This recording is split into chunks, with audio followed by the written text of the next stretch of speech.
Yo, what is going on, guys? My name's Carnage Machine, and today, guys, I've got you another tips and tricks video for Infinite Warfare back on the channel. I'll be making a lot of these close to Infinite Warfare's release soon after, so if you like these type of videos, make sure you slap a like in the video down below, as well as comment down below and get some interaction in the comment section of how people can improve upon the tips that I've actually mentioned, or maybe not even mentioned, maybe I've forgotten to put something in the video, but either way, you guys wouldn't know if I'd just forgotten or I didn't know, so make sure to comment your ideas or theories on how to rank up or have the progressive system of the ranking up system going up faster within Infinite Warfare so everybody else can see it and I can see it, so I can maybe even make a video separate to that later on down the line when double XP weekends are out on how to rank up or prestige faster, and include your tips in there as I will credit you. So without any further ado, let's get straight into the tips, and make sure if I don't mention the tips that you guys know, make sure to comment them down below. So the first tip obviously is to play a game mode that not only lasts long but has a point racking system besides just getting the kills and assists, meaning just not Team Deathmatch. Team Deathmatch, I know I've got gameplay of it in the background, but I get an awful lot of kills.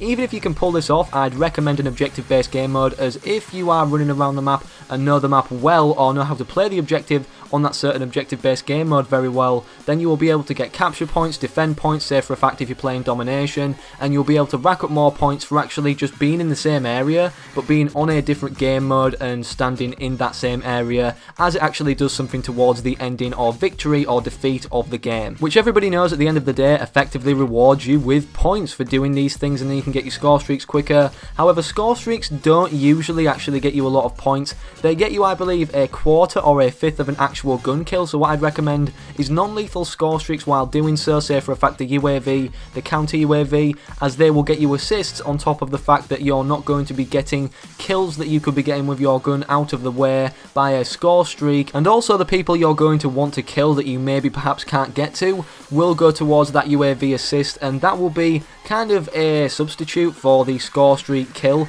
but in other terms the score streak could actually kill the guy who you're about to shoot with your gun, resulting in you getting significantly less points. So that's why I definitely recommend non-lethal score streaks, and obviously just running around with your gun. And speaking of guns, use a variety, because as you guys know, the Black Sky camo and other camos in Infinite Warfare, such as the Diamond camo for getting that category of guns all gold, require you to use more than one gun, and this would be not only a good thing for increasing your gun skill, just like using only non-lethal score streaks, but with a variety, if not all of the guns, as the Black Sky camo requires you to use all of them and get all of the camos for that gun that you're using. So all of the guns need all the camos for Black Sky, and also if you're using all of the guns at the same time, you're going to be unlocking weapon attachments, getting the challenges completed, marksman wise for the gun for getting a certain amount of kills, and getting calling cards for using that gun, or a certain weapon class, say for a fact you're using the sniper rifles, you get a certain amount of kills with them, you get rewarded with XP and a calling card or a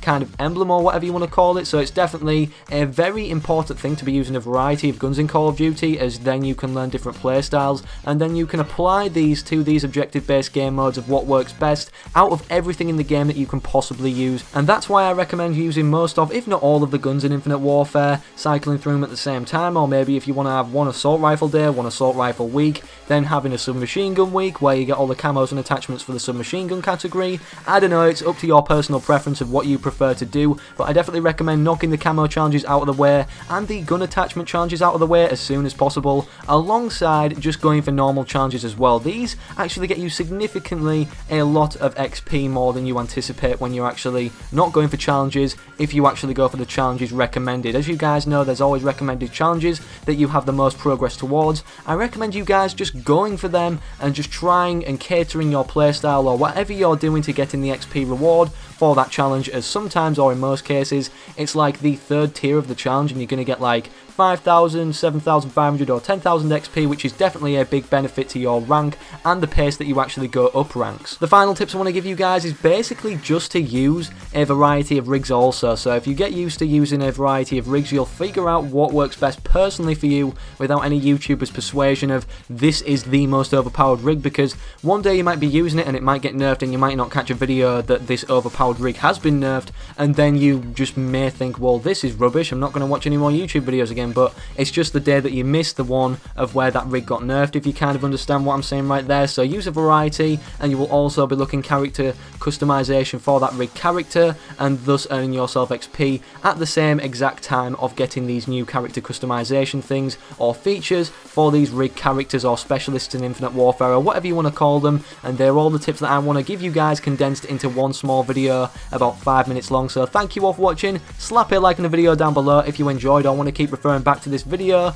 in order to rank up even faster within Infinite Warfare. And if you aren't subscribed already, be sure to hit the big red button down below or next to my YouTube name or wherever it may be, and make sure to click on my channel and go to the notification bell and turn all notifications on, as I feel that these tips and tricks videos will be helping you guys tremendously. And if the channel isn't booming, then guess what, you've got all these insane tips and tricks to yourself, or if you want to share them with your friends or support me or the channel, be sure to leave that like on the video. I cannot stress that enough because that really gets the channel out there. I want to thank you guys so much for watching the video. I'll see all you guys tomorrow in the next one. Peace out.